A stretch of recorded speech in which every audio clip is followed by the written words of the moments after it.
Yon, what's up sa atin ulit mga kapayro, mga idol. Rin na naman tayo, nag-i-stash na naman para sa salubong 2027.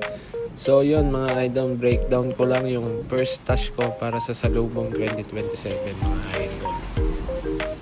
Bali, eto nga pala mga idol, Whistle Bomb ng Dreamlight.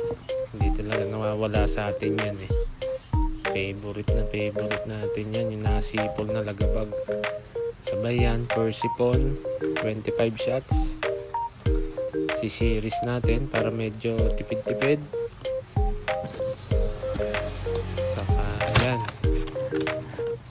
Clear Metal ng Librilla. Saka Dreamlight Quitties.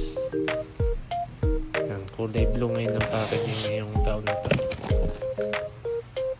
Saka yan, Maribel Santa Ana.